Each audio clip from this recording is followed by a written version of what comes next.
Chaque lune démoniaque est soudainement transformée en pilier. À quel point seront-ils puissants? Quel serait leur rang et quel style de souffle utiliseraient-ils? Eh bien, c'est ce que nous allons voir dans la vidéo d'aujourd'hui. Rui, le pilier araignée. Rui est sans doute la lune inférieure préférée de Muzan, et il occupe actuellement la position de la 5e lune inférieure. En tant que pilier, il utilise le souffle de l'araignée. Ce style de souffle est dérivé du souffle d'insecte et lui serait extrêmement similaire. En tant que pilier araignée, il serait capable de tuer les démons à l'aide du poison d'araignée, de la même manière que Shinobu, le pilier insecte, tue les démons.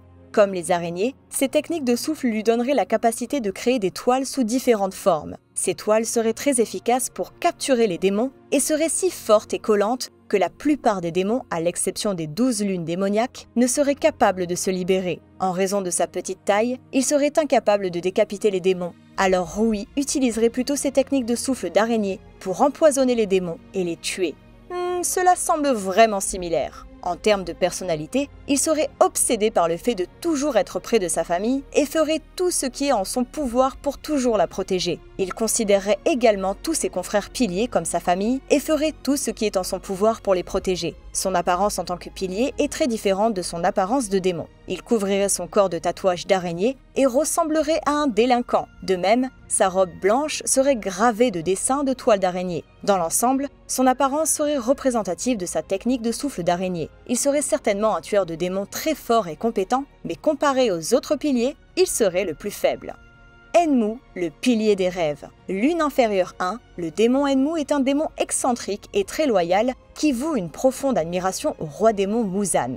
S'il devenait un pilier, il aurait le titre du pilier des rêves. Ses techniques de souffle des rêves seraient similaires à l'hypnose et il serait capable de les activer avec ses mains sans utiliser d'épée. Il serait trop confiant et compterait uniquement sur ses capacités de souffle des rêves pour hypnotiser les démons et les laisser vulnérables en attendant d'être tués. Néanmoins, après avoir neutralisé les démons avec ses techniques, il devra utiliser son épée pour les décapiter. Ces techniques de souffle de rêve peuvent être activées par une multitude de gestes de la main, comme frapper, agiter ou cliquer. Chaque fois qu'il active ces techniques de souffle des rêves, les démons seraient désorientés, perdraient l'équilibre et s'endormiraient. La force de ses pouvoirs hypnotiques dépend du mouvement qu'il utilise. Le premier mouvement de souffle des rêves n'a qu'un faible effet hypnotique, et le dernier mouvement a les effets les plus puissants qu'il devrait utiliser pour les démons les plus puissants, comme les 12 lunes démoniaques. Il serait le seul parmi les piliers à se vêtir d'une tenue de scène, semblable à la façon dont Muzan était habillé la première fois que Tanjiro l'a affronté. Il aurait également une attitude et une personnalité confiante et éprouverait une profonde admiration et un grand respect pour Ubuyashiki, le chef de l'armée des tueurs de démons. Daki et Gyutaro, les piliers du sang. Daki et Gyutaro seraient les seuls démons de cette liste qui auraient la même technique de souffle en tant que pilier, le souffle du sang. Tous deux voyageraient et combattraient toujours ensemble en tant que partenaires. Étant les piliers du sang, ils seraient capables de manipuler le sang de leur adversaire. C'est l'une des techniques de souffle les plus puissantes, mais il y aurait un énorme inconvénient. Cette technique ne peut être activée que lorsqu'ils auront blessé leur adversaire. Une autre caractéristique du souffle de sang serait que toute blessure qu'ils infligeraient à des démons plus faibles serait incapable de guérir, et ces démons perdraient beaucoup de sang au combat. Daki est évidemment la plus faible du duo. Gyutaro étant le plus fort, leur travail d'équipe serait d'un niveau totalement différent de celui de n'importe quel autre duo de piliers, et ils joueraient tous deux divers rôles pour attirer, capturer et tuer les démons. Daki étant extrêmement jolie en tant qu'humaine, elle apparaîtrait faible, inoffensive et vulnérable aux démons. Cela permettrait d'inciter les démons peu méfiants à essayer de la dévorer pour finalement se faire tuer par elle. Et si le démon est trop fort, Gyutaro interviendrait et achèverait sa proie. Gyutaro aurait un physique très mince, avec des cicatrices sur tout le corps, résultat de nombreuses batailles. Il aurait plus de haine envers les démons que n'importe quel autre pilier, et déchargerait sa colère et sa frustration sur n'importe quel démon qu'il rencontrerait. Daki, aussi belle qu'elle est, serait constamment vêtue d'un kimono, accompagnée d'un parapluie, qu'elle brandirait parfois comme une épée. Gyutaro, quant à lui, étant l'insouciant qu'il est, travaillerait toujours torse nu, et l'air hagard. Gyoko, le pilier de l'eau. L'habileté de Gyoko en matière de poterie lui permettrait de récolter une grande fortune. Une fortune qui ferait de lui le plus riche des pourfendeurs de démons. En tant que pilier, il posséderait le souffle de l'eau. Ses techniques de souffle d'eau seraient très similaires à celles de Giyu, avec un large éventail de techniques à disposition, certains mouvements étant destinés à l'attaque et d'autres à la défense. Gyoko serait également le seul pilier qui se promènerait avec une énorme marmite qu'il porterait dans son dos. Il porterait également ses 2 épées longues à l'intérieur de sa marmite. Il aurait une personnalité modeste malgré sa richesse, et la seule chose à laquelle il accorderait une extrême importance serait son travail artistique. C'est pourquoi il serait également connu comme l'artiste parmi les piliers, et les démons auraient peur de prononcer son nom à voix haute. Il en voudrait à tous ceux qui n'apprécieraient pas son art, et ce serait la raison exacte pour laquelle il haïrait les démons. Il les considérerait comme des êtres incapables de voir la beauté dans le monde et penserait leur faire une faveur en les tuant. De plus, si quelqu'un casse une de ses œuvres, il le pourchasserait et le tuerait, que ce soit un démon ou un humain. Han Tengu, le pilier du son.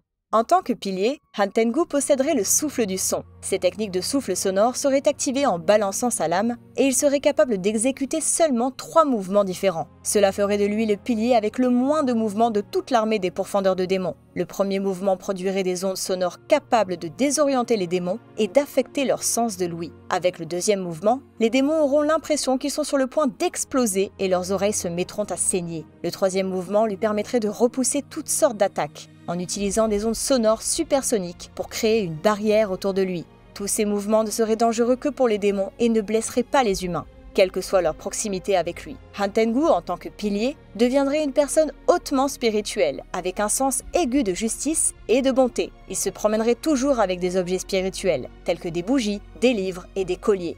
Après avoir tué un démon, il éprouverait de la compassion et prierait pour lui. Comme Tanjiro dans la série, il serait convaincu que tous les démons ont été des humains et qu'ils sont incapables de contrôler leur soif pour la chair humaine. Il serait également vêtu d'une robe spirituelle, comme un prêtre. Il parlerait très peu et serait globalement un personnage mystérieux couvert d'une robe à tout moment. Son apparence physique reste inconnue. Akaza, le pilier de la destruction. Akaza serait probablement le pilier préféré des fans. En tant qu'artiste martial, il serait le seul pilier à n'utiliser que son poing pour combattre les démons. Il ne posséderait pas d'épée. Oui, il serait aussi fort. Il serait le maître de la technique du souffle destructeur. Cette technique de souffle amplifierait sa force lorsqu'elle serait activée. Avec ce style de souffle, il serait capable de décapiter n'importe quel démon, même les lunes supérieures. Le souffle destructeur posséderait 10 mouvements. Le premier mouvement doublerait sa force de base et la 10e augmenterait sa force de base de 20 fois. Cela fait de lui le pilier de loin le plus fort en termes de force physique. En plus d'augmenter sa force, son endurance et sa durabilité seraient également augmentées selon la hiérarchie des mouvements que nous avons mentionnés précédemment.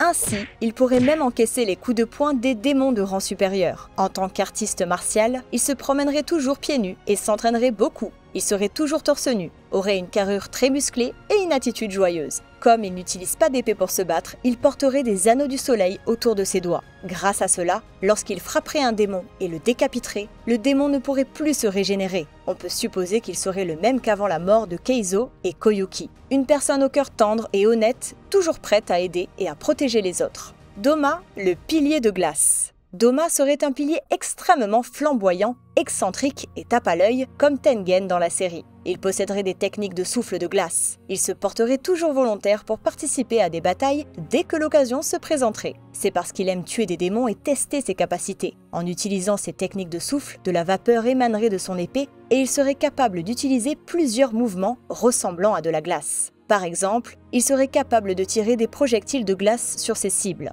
Il serait également capable d'immobiliser temporairement ses adversaires lorsqu'il les taillade avec son épée. Pour ce faire, il gèlerait leur corps à chaque fois qu'ils subiraient une attaque de leur part. Le temps pendant lequel un démon reste gelé dépendrait de sa force. En fait, les démons les plus faibles seraient gelés pendant de plus longues périodes, tandis que les démons les plus forts seraient gelés pendant des périodes extrêmement courtes, ou pourraient même ne pas geler du tout. En termes de défense, il serait capable d'ériger des murs de glace temporaires pour bloquer les attaques entrantes. Il porterait toujours des vêtements royaux et serait facilement reconnaissable, même dans les grandes foules, grâce à son look flashy. Kokushibo, le pilier de la lune.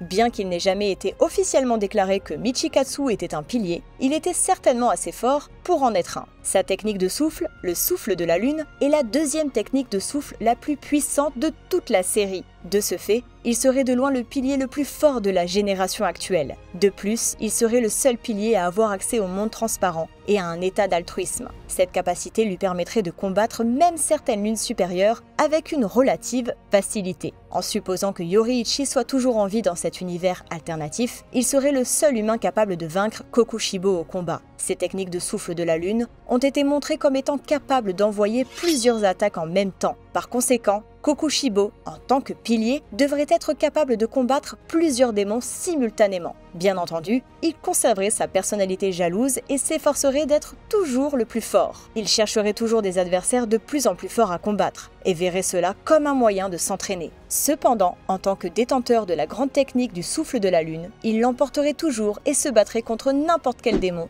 même les lunes supérieures. Le pilier Kokushibo posséderait une très longue épée et serait vêtu comme à son habitude, de son kimono noir et violet.